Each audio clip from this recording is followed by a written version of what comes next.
No, fucking please. It was called The Ultimate Beastmaster, and it's basically like American Ninja Warrior, but you know, for fucking it through a beast's mouth on Netflix. Did you not want to do it?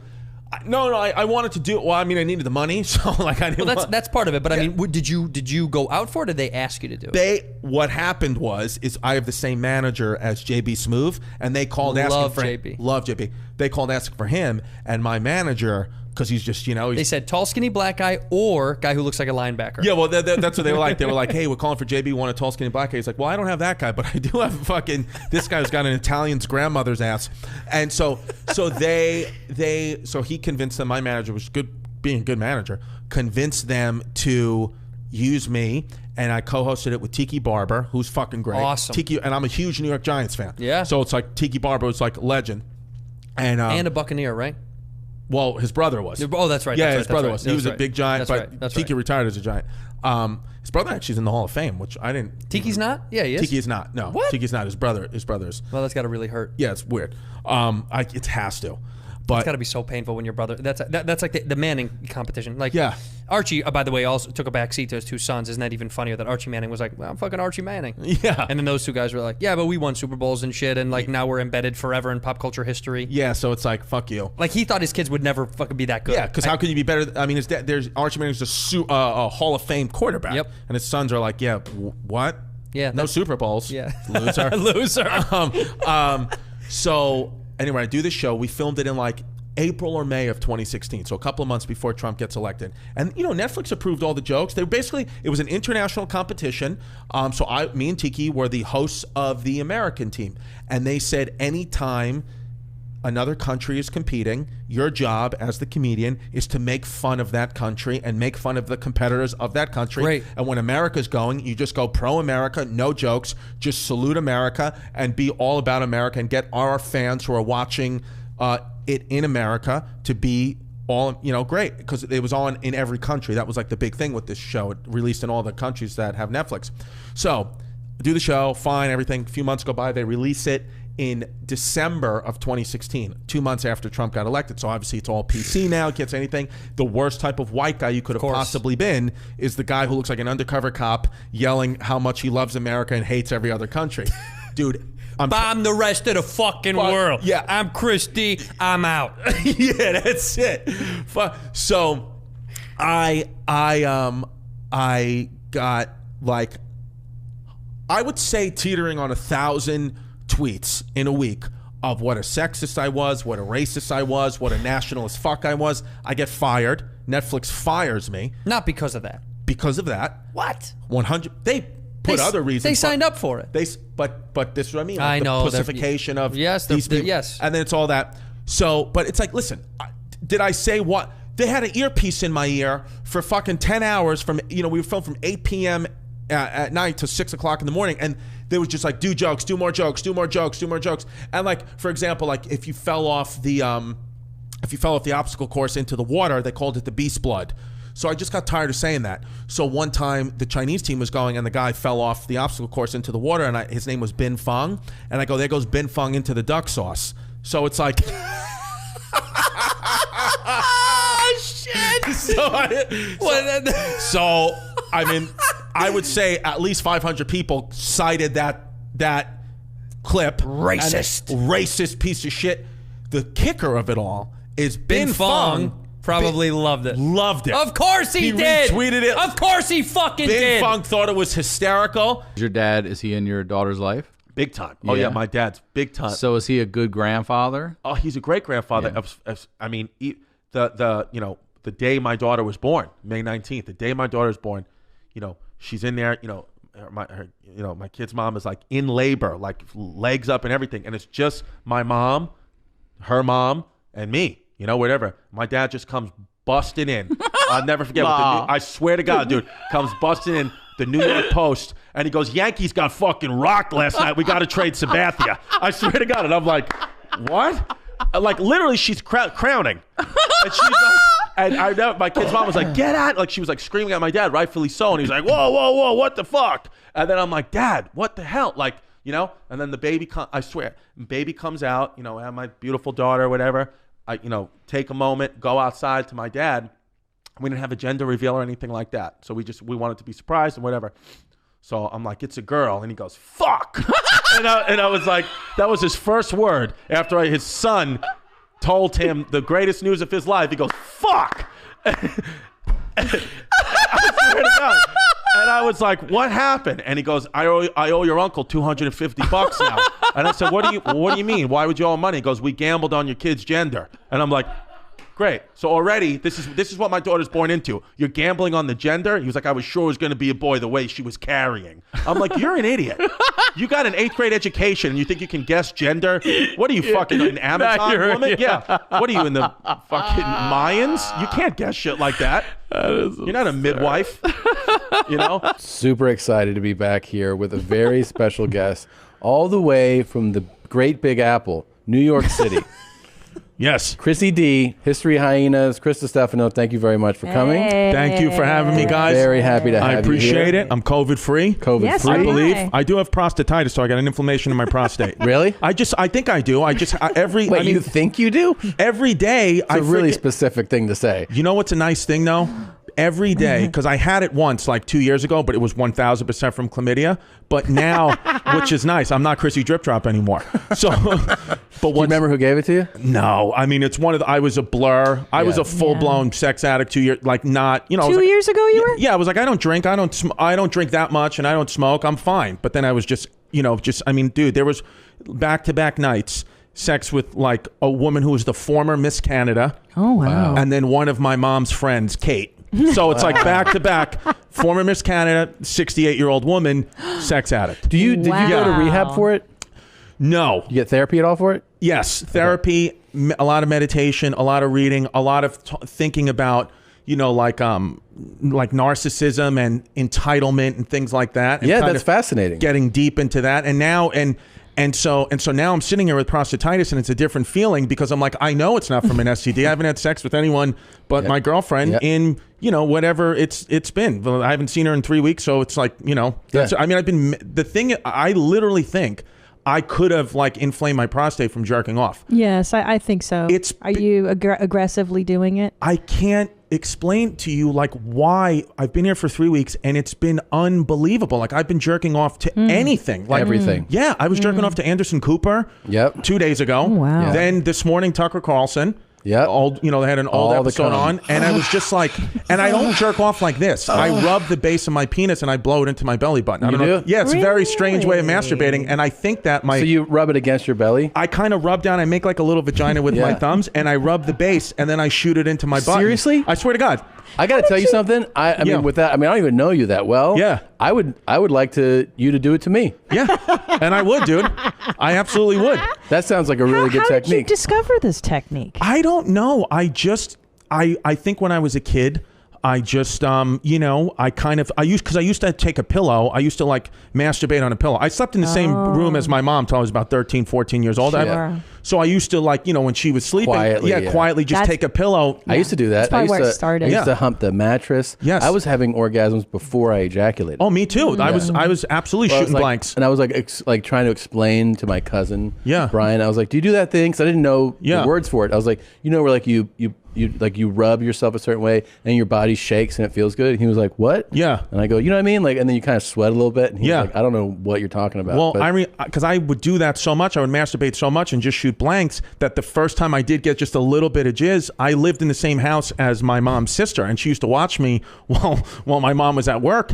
And I was like doing it, like rubbing the pillow hard, and then a little splooge came out, and I was young and inexperienced. I didn't know, so I ran to my Aunt Colleen. I was like, Aunt Colleen, something's coming out of my pee-pee. And she's like an old school New York lady smoking a cigarette. She's like, Christopher, listen to me. You're going to have to talk to your mother about that.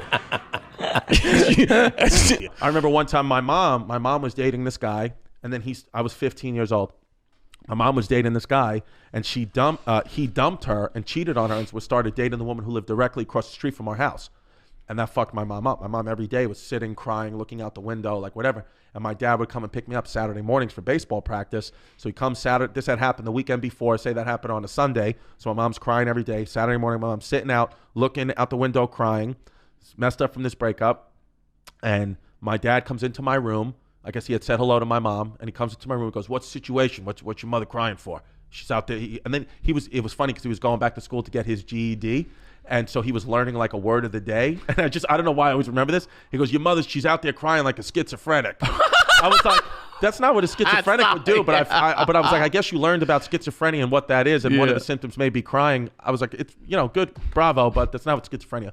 But he said to me, he was like, why is she crying? And I was like, oh, that guy she was dating, Rob, he dumped her. And he's dating the woman who lives directly across the street. And he was like, you going to do something about that? I was like, I'm 15 years old. I have psoriasis. Like I was that kid. I was like that 15-year-old like nerdy kid. I was like, I break out in rashes when I have too much, when I think there's a ghost in the house. I'm not going to beat up a grown man. So my dad, this is true. So my dad is like, I'll be right back. I'm going to get us bagels. Don't come outside. Don't come outside. I swear that's what he said. And I was like, okay, well now I'm definitely coming outside. So my dad goes across the street, rings the bell, gets this guy Rob out of the house. Goodfellas. Bro, that's exactly what it felt like. Yo, beats the shit out of this guy. I swear, beats the shit out of this guy. I think you told us on the crab feast. And he beats the shit out of this guy. And then like we were running outside, my mother screaming like, "You're gonna kill him! Stop!" And he's like beating the shit out of him. And then he comes across the street, and I'm sitting there like terrified. He's like, "That was your job." I was like, "What? I'm 15." Yeah, man. No, this is great whiskey. This Holy is good, shit. right? This is really good. Yeah. The Joseph Magnus, dude. I swear to God, I'm the type of kid where I don't really, I booze a little bit. I have a few brews, like all my boys, like you grew up in Chicago, I grew up in New York. It's the same type of thing, just different accents, different teams. We grew up the same way. If I have one more, like half of these, and you gave me a Claritin D, if I have alcohol and antihistamine, I swear to God, dude, I'll suck your dick. Right now, you go gay with booze. If you gave me a fucking Benadryl and another glass of whiskey, I swear to God, you're going to be knocking your cock off my uvula by the end of this podcast, and that's 100% a truth. Did you have your tonsils removed? No, I didn't, but I have to get them. Actually, you got it. Well, then I'll help that out. I'll push them down a little bit further. I'm beginning. First of all, every time I go down on a girl, every time, Andrew, I get a sore throat. 100% of the time. Oh, because your tonsils are still there. Well, easily infected. It got to the point where the ENT, ear, nose, and throat doctor, I just said to him, there was a female, his assistant was a female, smoking hot girl. I was going in there to get my sinuses looked at, and I said, look, I know this has nothing to do with my sinuses, but every time I go down on a girl, every time I'm giving oral sex to a woman, I get a sore throat. It's not like it's the same girl who could have a dirty pussy. I'm talking about every girl. Tens of thousands of women. Tens of thousands of women. Yeah, no a ton of cocks. girls. No cocks, I swear, no. no cocks. Every time I get a sore throat. And then he looked at my tonsils and he said, well, your tonsils are so big right now that the bacteria that is on a very clean girl's vagina gets stuck on your tonsils and manifests into strep throat or some type of other infection. You're like a petri dish. Exactly. And then I remember we were sitting there, and Mr. Perfect, the wrestler Mr. Perfect, was in the row right in front of us. And my dad was trying to get him to autograph my ticket, and he would not autograph my ticket, man. Like, he just wouldn't. People were just being dicks back then. And then my dad was like cursing at him. Like, it was like a crazy fight. During the fucking no-hitter. Like, not a fist fight, but my dad was like, you suck. And he kept calling him Perfect. He was dropping the mister. He was like, you suck, Perfect. You suck. And it was crazy. Like, people were laughing. But I remember even 12 years old. Dude, one time, this is another thing. I was like 7 years old, man. And I know this happened. I was 7 years old, and we went to my cousin's recital. So it's like all 7, 8-year-old, like it's a girl recital, whatever. Families there, packed out auditorium. My dad took me there. It was just me and my dad. He had to watch. We had to watch my cousin, whatever. And he didn't want to be there. He was like fucking, whatever. And the instructor of the ballet school was like this really beautiful, like 25, 26, like she was a hot girl, hot woman. And like we're just sitting back there, and I could tell he's 10. He's like, wow, this girl's got some fucking body. And like saying shit like that. And I don't know why he did this, but like we were in like the very last row. She's 10. No. Oh. No, the girls, the kids who were dancing around were like, 8, 9, 10 years old. But the instructor is a grown woman. All right. And then the girls, the curtains close, and it's just the instructor on stage, and she's like, it's like pin drop silence, and she's about to say, for the intermission, she's like, refreshments for the intermission, and my dad just yells, "Show your bush!" Come on, I swear. He yells, "Show your bush!" I swear. and yo, How many people would you say like are 400. Yo, and we were in the dead last row, man, row Z. And he yelled, "Show your bush," and it was fucking wild. Yeah, and I remember like, "Show your bush," and he didn't even like look at me or look around. He just like said it to say it, and then he was like, "Come on, I'll buy everybody candy," you know? Yeah. I swear, man, that's the kind of dude my dad is. Like even right now, I could tell you the kind of dude he is. Like 3 weeks ago, man. 3 weeks ago, he had to go to. Wait, how old is he now? Right now, he's 75 years old. Okay. Diabetic, 300 pounds, doesn't give a fuck. Christmas, was Christmas Day, the day after December 26th. This dude's eating leftovers. He ate, half a tray of lasagna. He's a diabetic. Right in front of him. It was me, my dad, and my stepmom. Half a tray of lasagna in one sitting. 3 cannolis, a cup of coffee, and half a penny alla vodka with grilled chicken. And I was like, yo, Dad, slow down. And he was like, please. I didn't know I had a gay son. And then he's just shoveling You're more. Gay because I told him to like watch his heart health. You're gay. He's like, yeah, I didn't know my son blows guys. As he's just shoveling the pasta in his mouth. Fast forward 10 hours, guy has to get rushed to the fucking emergency room with congestive heart failure. He's like gargling. And I'm He like, really did? I swear to God, man. On that day? Yeah, and then he's like like when he talked, because he literally ate himself into congestive heart failure. Like the doctors were like, we've rarely ever seen this. This guy ate so much sodium that his body. Fucking pussy. Yeah, and then it was so funny because he's like gargling as he's talking, and even like him, I mean, this guy's got like machines like he's not out of the woods yet, but he's like talking like he's gargling. He's like, yeah, he's like, I guess I sound gay now because he's like gargling in front of the doctors. And he's like, and the doctors are like, what? Yeah, like, they don't even know. He's like talking shit to me, laughing. He's like, I still sound pretty gay now. callbacks. Yeah. He's like, what, I swallow some cum? And we're like, Jesus Christ.